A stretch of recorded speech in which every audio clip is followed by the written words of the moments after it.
हमारा मन, हमारी बुद्धि, हमारा चित्त और हमारा अहंकार, ये अलग अलग नहीं है, ये मन के ही बहुत चेहरे हैं।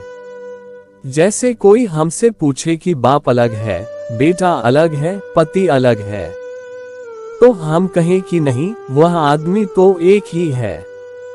लेकिन किसी के सामने वह बाप है, और किसी के सामने वह बेटा है, और किसी के सामने वह पति है, और किसी के सामने मित्र है, और किसी के सामने शत्रु है, और किसी के सामने सुंदर है, और किसी के सामने असुंदर है, और किसी के सामने मालिक है, और किसी के सामने नौकर है।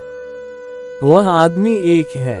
और अगर हम उस घर में न गए हों, और हमें कभी कोई आकर खबर दे कि आज मालिक मिल गया था, और कभी कोई आकर खबर दे कि आज नौकर मिल गया था, और कभी कोई आकर कहे कि आज पिता से मुलाकात हुई थी, और कभी कोई आकर कहे कि आज पति घर में बैठा हुआ था, तो हम शायद सोचे कि बहुत लोग इस घर में रहते हैं, कोई मालिक, कोई पिता, कोई पति। हमारा मन बहुत तरह से व्यवहार करता है। हमारा मन जब अकड़ जाता है और कहता है मैं ही सब कुछ हूँ और कोई कुछ नहीं, तब वह अहंकार की तरह प्रतीत होता है। वह मन का एक ढंग है, वह मन के व्यवहार का एक रूप है। तब वह अहंकार, जब वह कहता है मैं ही सब कुछ, जब मन घोषणा करता है कि मेरे सामने और कोई कुछ भी नहीं, तब मन अहंकार है। और जब मन विचार करता है, सोचता है, तब वह बुद्धि है।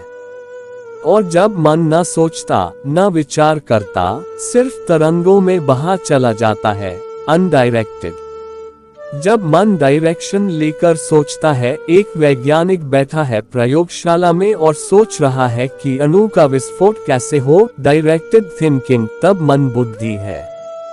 और जब मन निरुद्देश्य, निर्लक्ष्य, सिर्फ बहा जाता है, कभी सपना देखता है, कभी धन देखता है, कभी राष्ट्रपति हो जाता है, तब वह चित्त है, तब वह सिर्फ तरंगे मात्र है। और तरंगे असंगत, असंबद्ध, तब वह चित्त है। और जब वह सुनिश्चित एक मार्ग पर बहता है, तब वह बुद्धि है। ये मन के ढंग है बहुत, लेकिन मन ही है।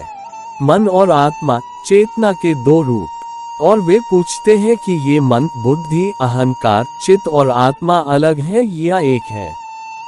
सागर में तूफान आ जाए तो तूफान और सागर एक होते हैं या अलग। विक्षुब्ध जब हो जाता है सागर तो हम कहते हैं तूफान है। आत्मा जब विक्षुब्ध हो जाती है तो हम कहते हैं मन है, और मन जब शांत हो जाता है तो हम कहते हैं आत्मा है। मन जो है वह आत्मा की विक्षुब्ध अवस्था है, और आत्मा जो है वह मन की शांत अवस्था है। ऐसा समझे, चेतना जब हमारे भीतर विक्षुब्ध है, विक्षिप्त है, तूफान से घिरी है, तब हम इसे मन कहते हैं। इसलिए जब तक आपको मन का पता चलता है तब तक आत्मा का पता न चलेगा। और इसलिए ध्यान में मन खो जाता है। खो जाता है इसका मतलब वे जो लहरें उठ रही थी आत्मा पर, सो जाती हैं, वापस शांति हो जाती है। तब आपको पता चलता है कि मैं आत्मा हूँ। जब तक विक्षुब्ध है तब तक पता चलता है कि मन है।